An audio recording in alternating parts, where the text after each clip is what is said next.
The bucket list started with watching the sunrise from a hospital rooftop, which seemed fitting since Brianna Bennett had just met the man who wrote it, while he was being wheeled into radiology for his third scan that month. Derek Peterson looked nothing like a dying man when she first saw him. Even in a hospital gown, there was something commanding about him, the kind of presence that made nurses straighten their posture and doctors choose their words carefully. She had been visiting her grandmother on the cancer ward, taking a wrong turn near the elevators when their eyes met. His were gray, storm-colored, and completely unafraid despite the Roman IV drip trailing from his arm.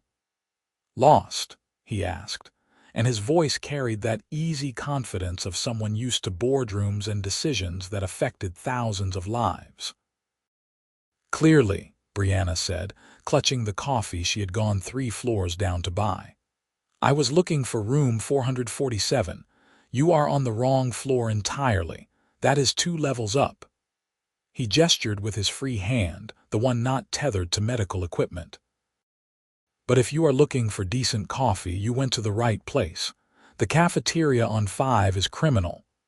She laughed despite herself, despite the antiseptic smell and the fluorescent lighting that made everything feel surreal. "Thank you. I hope your scan goes well." "It will not," he said matter-of-factly without self-pity.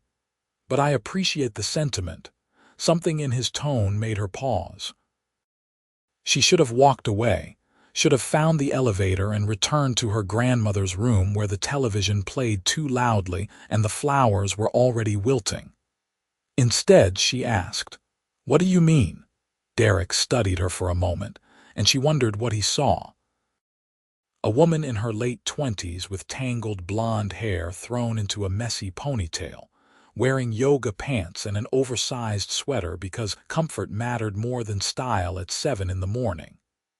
Nothing special, nothing remarkable, except maybe the genuine concern in her blue eyes. "I mean the cancer is winning," he said simply. "The scans are just to confirm how much ground I have lost this week." The orderly pushing his wheelchair cleared his throat uncomfortably, but Derek ignored him. Brianna felt something shift in her chest, a strange ache for this stranger who faced death with the same calm most people reserved for discussing the weather. "I am sorry," she said, and meant it with an intensity that surprised her. "Do not be. I have had 32 years, built an empire, made my mark. Some people never get that." He paused as the orderly began wheeling him forward. "I am Derek, by the way. Since we are sharing mortality updates, I figured names were appropriate." "Brianna," she called after him, and he raised his hand in acknowledgement before disappearing around the corner. She thought about him all day. Through her grandmother's rambling stories about neighbors Brianna had never met, through the nurse's updates about medication schedules, through the drive home to her small apartment above a bakery where the smell of bread made everything feel both comforting and suffocating. That night, she looked up Derek Peterson and felt her stomach drop. Peterson Industries. Real estate development across 12 states. Net worth estimated at $400 million. 32 years old. Unmarried. Known for his ruthless business strategies and his habit of personally overseeing every major project. The recent articles were different, though. They talked about his sudden withdrawal from public life 3 months ago, the rumors of illness, the speculation about who would take over his empire. She found herself back at the hospital the next morning, even though her grandmother's visiting hours were not until noon. She told herself it was because she wanted to bring better coffee, because the place depressed her, and she might as well arrive caffeinated. She did not admit, even to herself, that she was hoping to see him again. He was in the garden courtyard, the small enclosed space on the 4th floor where patients could pretend they were not trapped in a building that smelled of disinfectant and desperation. He sat in a wheelchair parked near the dried-up fountain, staring at a notebook in his lap. "The coffee here is still terrible," Brianna said as she approached, holding out one of the 2 cups she carried. Derek looked up and something flickered across his face. Surprise, maybe, or pleasure. "You came back." "My grandmother is upstairs. I did not come back for you." The lie felt necessary, a small protection against the strange pull she felt toward this dying stranger. Of course not. He accepted the coffee and their fingers brushed. His were cold despite the mild October morning. "But you brought me coffee anyway." "I brought extra coffee." "There is a difference." She sat on the bench across from him without waiting for an invitation. "What are you writing?" He glanced down at the notebook, and for the first time she saw uncertainty in his expression. "A list. Things I want to do before I cannot do anything anymore." "A bucket list," she said softly. "I hate that term.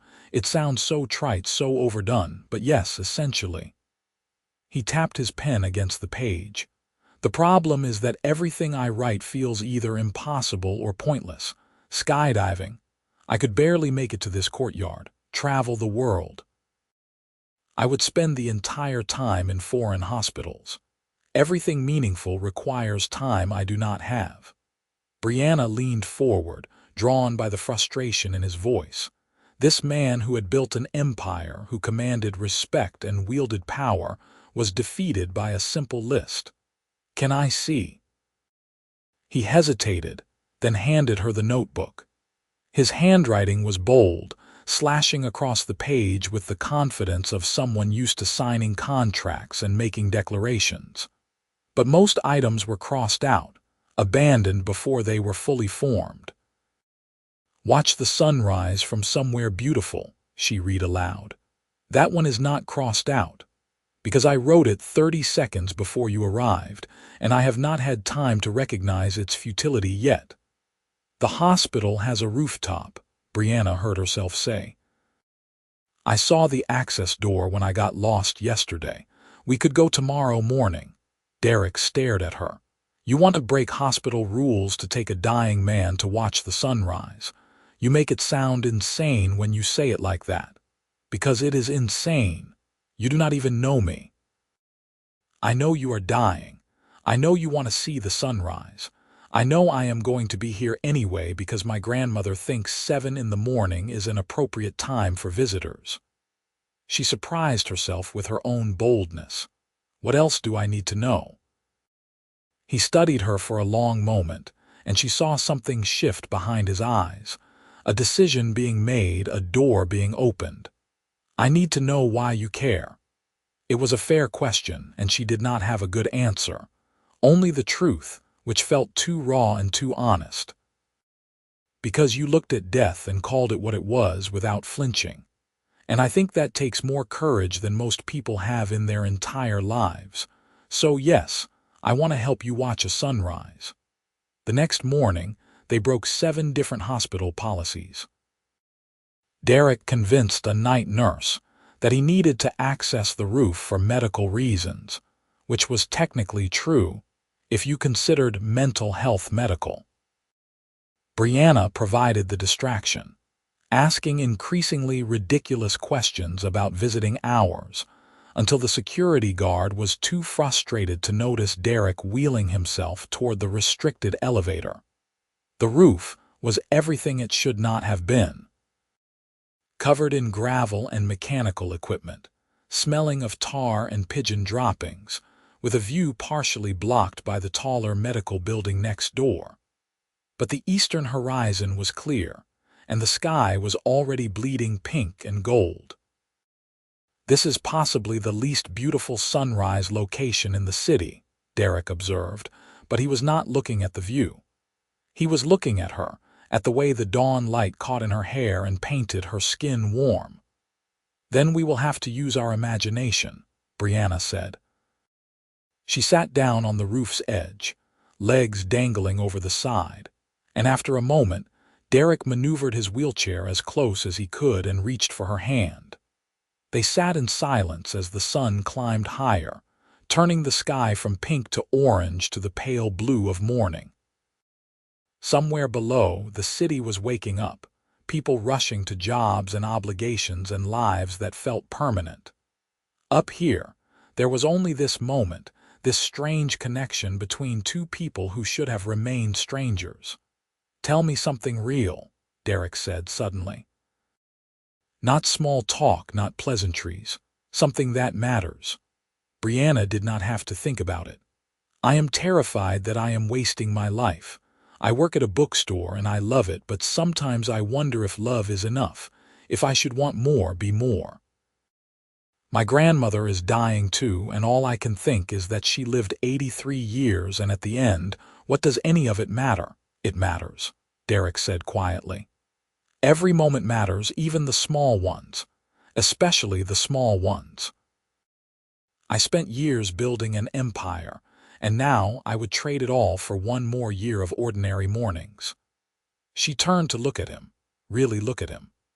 In the sunrise light, he looked less like a CEO and more like a man, vulnerable and frightened and heartbreakingly human. "Then let us give you extraordinary mornings instead. Extraordinary moments. Let us finish your list." Over the next 2 weeks, they became inseparable. Brianna would arrive at the hospital before dawn, and they would plan their day's adventure. Most were small, contained within the hospital's walls because Derek's strength was fading faster than either wanted to acknowledge. They convinced the kitchen staff to teach them how to make bread, their hands covered in flour as they laughed at their misshapen loaves. They organized a poker tournament with the other patients on Derek's floor, using candy as currency until a nurse confiscated their winnings. They spent an afternoon in the children's ward, reading stories until Derek's voice grew hoarse and Brianna had to take over, watching his face soften as he listened to her bring the characters to life. "You are good with them," he said after, when they were back in his room and the exhaustion was written in every line of his body. "I always wanted to teach," Brianna admitted, "but I convinced myself I was not smart enough, not qualified enough, easier to stay safe. You should do it." Derek's eyes were closing, the medication pulling him under. "When I am gone, you should do all the things you are afraid of. Promise me." She wanted to argue, to tell him he was not going anywhere, but they had moved past comfortable lies. "I promise," she whispered, and stayed until his breathing evened into sleep. Her grandmother noticed the change in her. "You are here more than usual," she observed one afternoon when Brianna stopped by her room, "and you seem different. Lighter, maybe." "I met someone," Brianna said, and the words felt like a confession. "In a hospital. Well, I suppose the location does not matter. What is he like?" How could she explain Derek? The way his mind worked in strategies and solutions, always 3 steps ahead. The dry humor that surfaced when he was in pain. A shield against vulnerability. The unexpected tenderness when he talked about his mother, who had died when he was 17, and how he built his empire partly to honor her memory, to prove that her son could be someone who mattered. "He is dying," she said instead, because that was the only thing that mattered and the only thing that did not matter at all. Her grandmother reached for her hand, her grip surprisingly strong. "Then love him anyway. Love him especially. The best thing about being old and dying is that you stop caring about what makes sense and start caring about what makes you feel alive."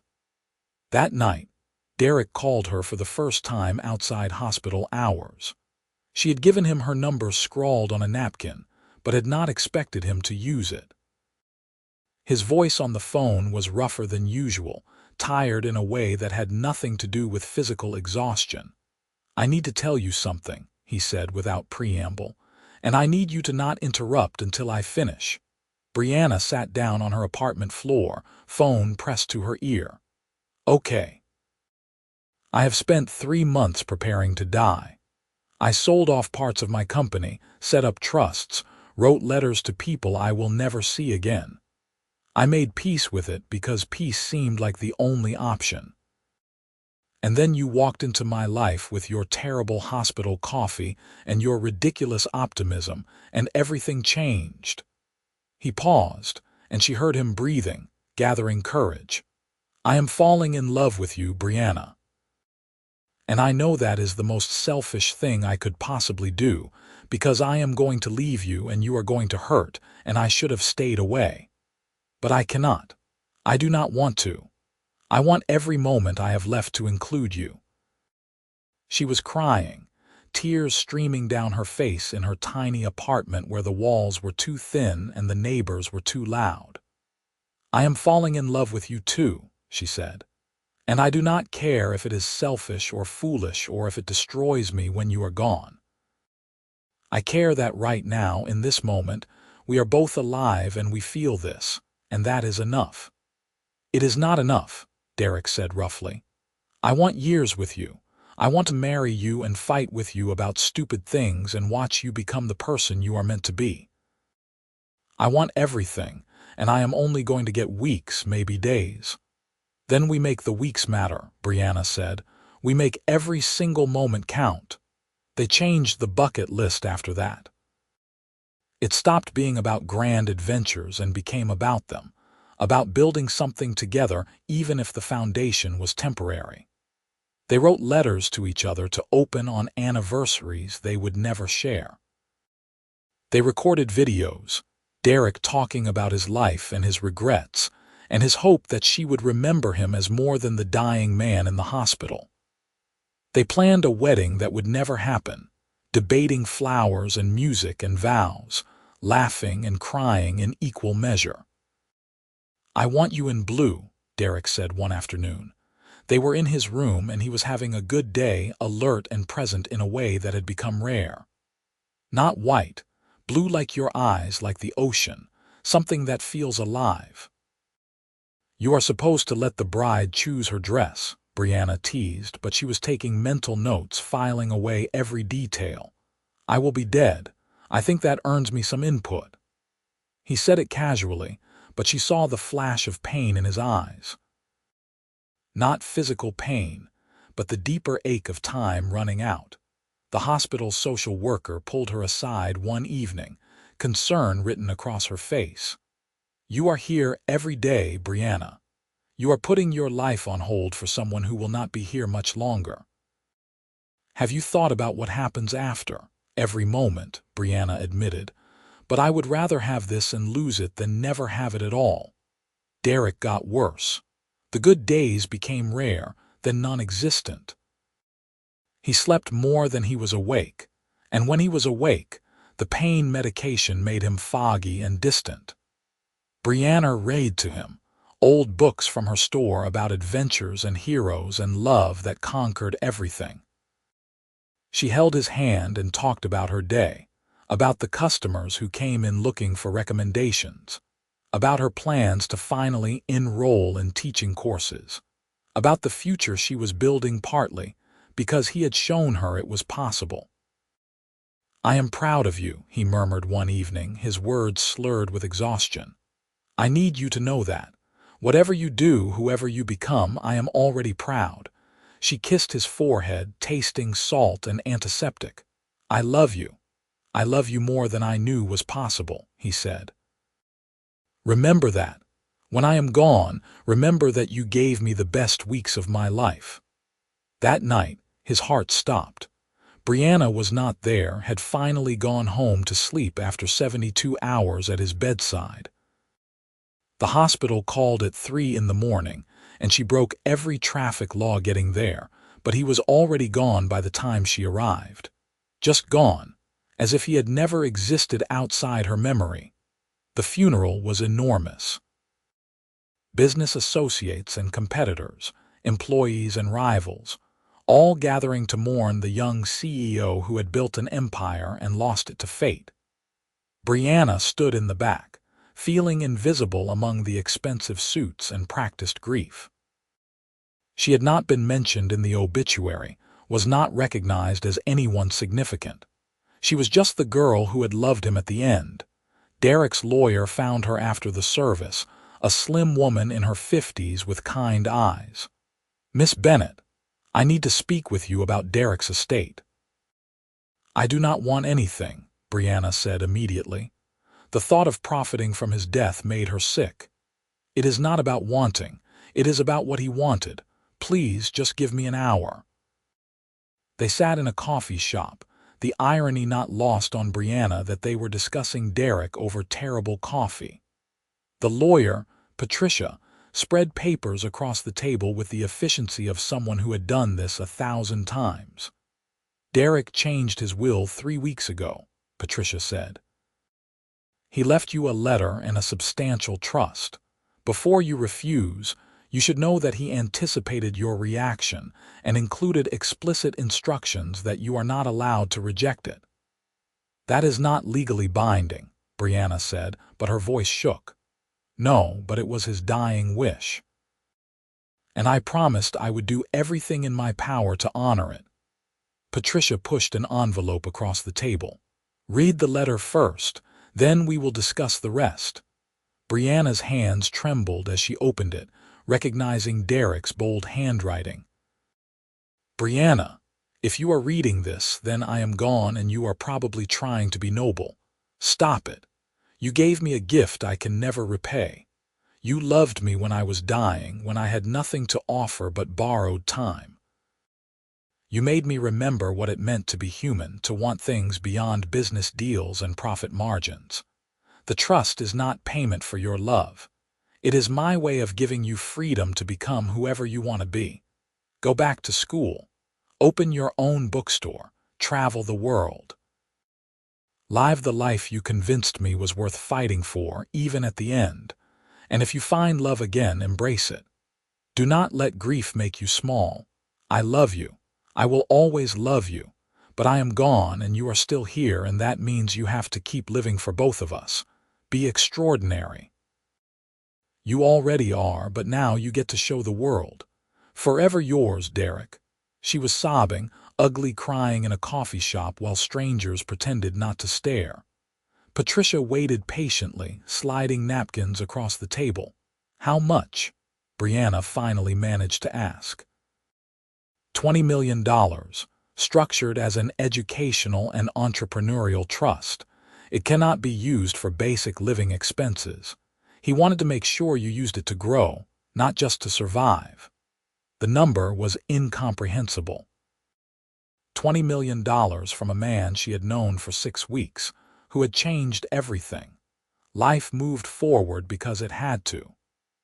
Brianna enrolled in a teaching program and discovered she loved education theory as much as she loved children. She started volunteering at the hospital, reading to patients who were facing their own endings.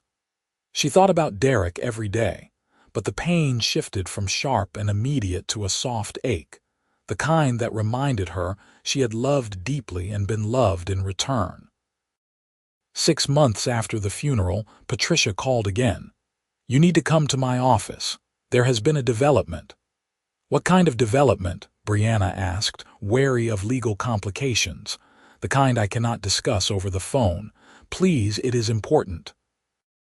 The lawyer's office was downtown, all glass and steel and expensive artwork. Brianna felt out of place in her jeans and sweater, still not adjusted to the idea that she had money now, that she could walk into places like this and belong. Patricia was not alone. A man stood by the window, his back to the door, and something about his posture made Brianna's heart stutter and stop. He turned around and the world tilted sideways. Derek looked different. Thinner, his gray eyes shadowed with exhaustion but unmistakably alive. Impossibly, miraculously alive.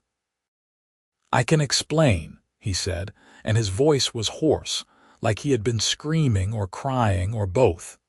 Brianna could not speak, could not move. Her mind was trying to process what her eyes were seeing and failing completely. "It was an experimental treatment," Patricia said gently, stepping between them like a referee. Derek was accepted into a trial 4 days before his heart stopped. The treatment involved putting him into a medically induced coma while they used a new form of immunotherapy. The hospital pronounced him dead because legally, by every metric they could measure, he was. No brain activity, no vital signs. But his body was being kept functional by machines while the treatment worked. "You let me think you were dead," Brianna whispered, and the betrayal cut deeper than any pain she had felt at his bedside. "I thought I was dead," Derek said desperately. "I signed the papers, gave permission, but I did not think it would work. The success rate was less than 2%. I said goodbye to you because I believed it was goodbye. And when you woke up, when you realized you were alive," he flinched at her tone, the cold fury that replaced shock. "I woke up 2 weeks ago. I have been in recovery, unable to walk or speak or do anything but stare at the ceiling and think about what I had done to you, what I had put you through." "You put me through hell," she said, and her voice broke. "I mourned you. I cried until I had nothing left. I said goodbye. I know. God, Brianna, I know, and I am sorry. I should have told you about the treatment, should have warned you it was a possibility. But I was so certain I was going to die that I did not want to give you false hope." She wanted to hit him, to scream at him, to make him feel even a fraction of the pain she had endured. But she also wanted to run to him, to touch him, to confirm he was real and solid and breathing. The conflict left her frozen, tears streaming down her face. "What do you want from me?" she finally asked. "A chance," Derek said. "A chance to do this right. To have the life we talked about, the one I thought I would never get. I love you, Brianna. I loved you when I was dying, and I love you now that I am living. That has not changed." "Everything has changed," she said. "You died. You had a funeral. I said goodbye. Then let me earn you back. Let me prove that we can have this, that we deserve this." He took a hesitant step forward, then another, and she realized he was using a cane, still weak from months of treatment and recovery. "I am not asking you to forgive me right now. I am asking you not to walk away. Not yet." She should have left. Every rational part of her brain was screaming to leave, to protect herself from more pain. But she had never been rational where Derek Peterson was concerned. "One coffee," she said. "You buy me one coffee and you explain everything. And then I decide." They went to the same coffee shop where she had read his letter, the symmetry not lost on either of them. Derek explained haltingly, pausing frequently to gather his thoughts or fight through the exhaustion that still plagued him. The experimental treatment, the coma, the weeks of waking up in fragments, his body slowly remembering how to function. The horror of learning what his death had done to the people he cared about, especially to her. "The trust," Brianna said suddenly. "You set it up when you thought you were dying." "And it stands," Derek said firmly. "That money is yours, Brianna. Whether you forgive me or not, whether we have a future or not, you earned it by giving me hope when I had none. I do not want your money, I wanted you. You have me," he said. "If you still want me, if you can forgive me for putting you through this nightmare." She looked at him across the table, this man who had died and come back, who had loved her at his worst and wanted her at his best. The anger was still there, sharp and hot, but underneath it was relief so profound it made her dizzy. "I do not forgive you yet," she said honestly. "But I do not want to walk away either, so we will have to figure this out as we go." "I can work with that," Derek said, and his smile was the same one she remembered, the one that had made her fall in love in a hospital courtyard. They rebuilt slowly, carefully, learning each other again in a world where death was not an immediate shadow. Derek continued his recovery, grueling physical therapy sessions that left him exhausted and frustrated. Brianna continued her teaching program, discovering a passion for working with children who struggled with reading. They had coffee dates that turned into dinner dates that turned into weekends spent together, talking and laughing, and occasionally crying about the strange journey that had brought them here. "I want to show you something," Derek said one Saturday morning, 3 months after he had come back from the dead.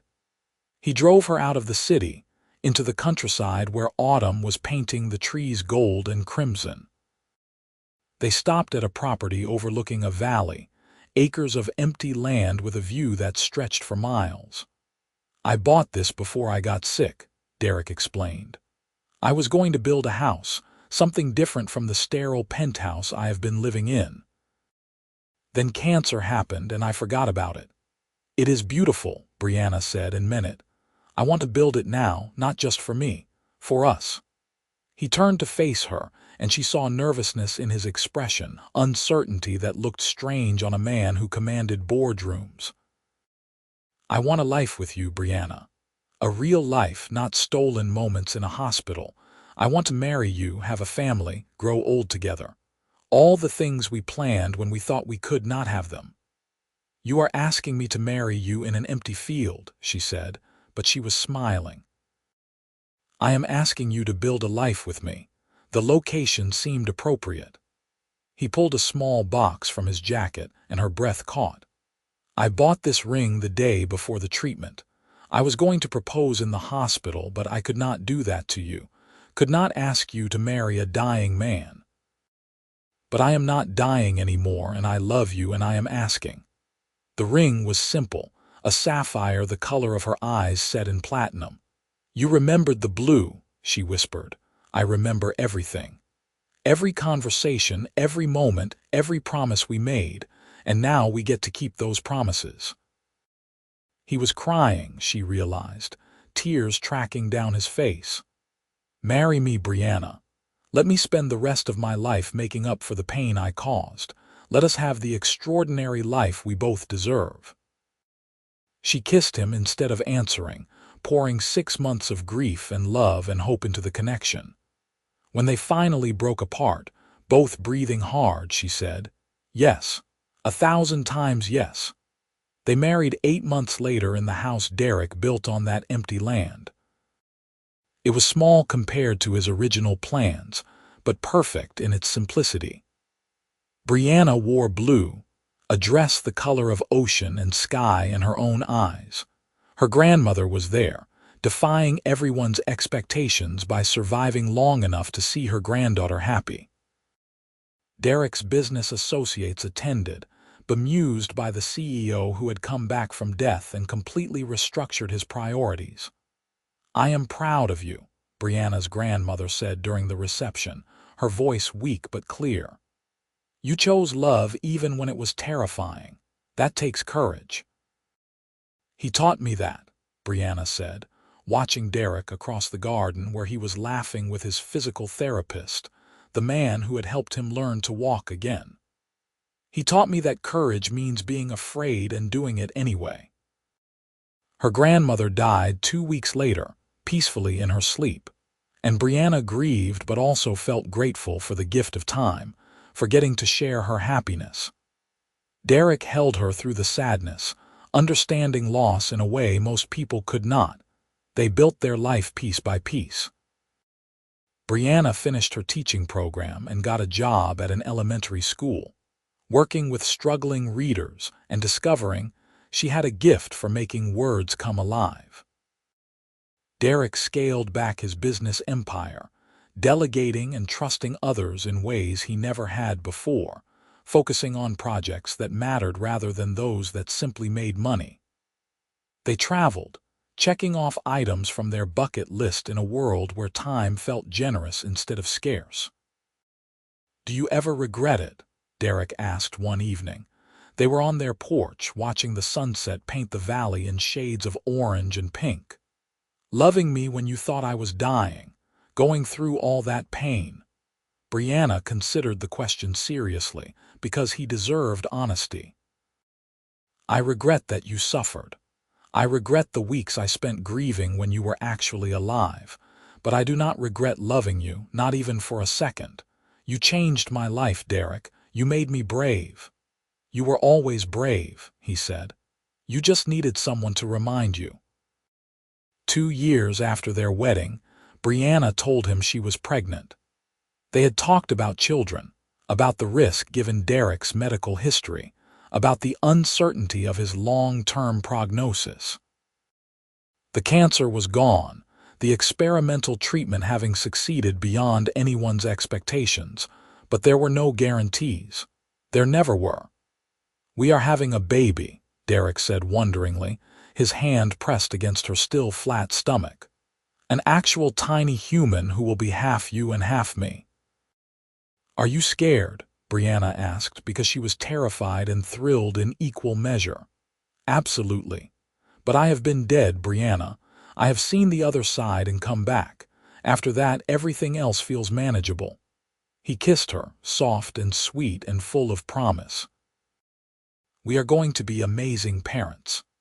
Their daughter was born on a Tuesday morning in spring, arriving 3 weeks early and screaming her displeasure at the world. They named her Diana Hope, Diana for Derek's mother and Hope, because that was what they had built their entire relationship on. Derek cried when he held her for the first time, overwhelmed by the reality of this tiny person who existed because he had survived. "She has your eyes," Brianna said from the hospital bed, exhausted and radiant. "She has your stubbornness," Derek countered. "She came early just to prove she is in charge." Being parents was harder and better than anything they had imagined. Sleepless nights and endless diapers, the terror of every fever and the joy of every milestone. Derek was a hands-on father despite his business obligations, changing diapers and singing off-key lullabies and reading bedtime stories with the same intensity he had once brought to board meetings. When Diana was 2, they gave her a brother. David, named for no one in particular, just because they liked the strength of it. He was calmer than his sister, content to watch the world with serious dark eyes that reminded Brianna of Derek during his illness, old beyond his years. "We have everything," Derek said one night after they had finally gotten both children to sleep. They were collapsed on the couch, exhausted and happy and covered in various child-related stains. "A family, a home, a future. Everything I thought I would never have." "We do," Brianna agreed. "But I need you to promise me something, anything. No more dying. I cannot go through that again. You need to stay alive and healthy and annoyingly present for the next 60 years at minimum." He laughed, pulling her closer. "I promise to do my best." "The cancer has been gone for 5 years, Brianna. The doctors say my prognosis is excellent. I am going to be that old man who annoys you by leaving his socks on the floor and falling asleep during movies. I am going to hold you to that," she said. He did stay alive. They celebrated 10 years of marriage, then 20, then 30. They watched their children grow up, Diana becoming a doctor who specialized in oncology, driven by her father's story. David surprised them by becoming an artist, painting landscapes that captured moments of beauty in ordinary things. They had grandchildren who called Derek Grandpa and climbed on his shoulders, never knowing he had once been the young CEO who died and came back. On their 35th anniversary, Derek took Brianna back to the hospital where they had met. It had been renovated, modernized, barely recognizable except for the garden courtyard where they had first talked about bucket lists and dying. "I wanted to come back here," Derek said, holding her hand as they stood by the fountain that was now working, water sparkling in the afternoon sun. "To remember where we started.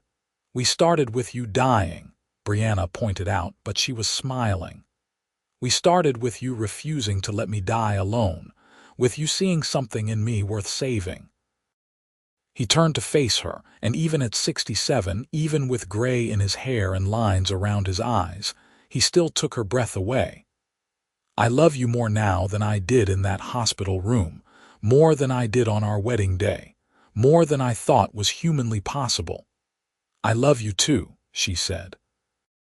"Even though you put me through hell by fake dying. I will never stop apologizing for that. Good. I will never let you forget it." She kissed him, tasting coffee and mint and the sweetness of a life fully lived. "But I am glad you survived. I am glad we got this." They stayed at the hospital for an hour, talking to current patients, sharing their story with people who were facing their own endings. Derek had made it a tradition, coming back yearly to remind others that hope was not foolish, that miracles happened, that sometimes the worst moments led to the best lives. As they left, walking hand in hand to their car, Brianna thought about the bucket list they had written all those years ago. Most items had been checked off, experienced and savored. But the last item, the one Derek had added after he survived, remained, live long enough to make every moment with Brianna count. They had done that and more. They had built a life from borrowed time, created a family from hope and stubbornness and love that refused to accept limitations. And as they drove home to the house overlooking the valley, where their children and grandchildren were gathering for dinner, Brianna knew that the greatest adventure was not the one they had planned in that hospital room. It was the one they were still living, every ordinary, extraordinary day.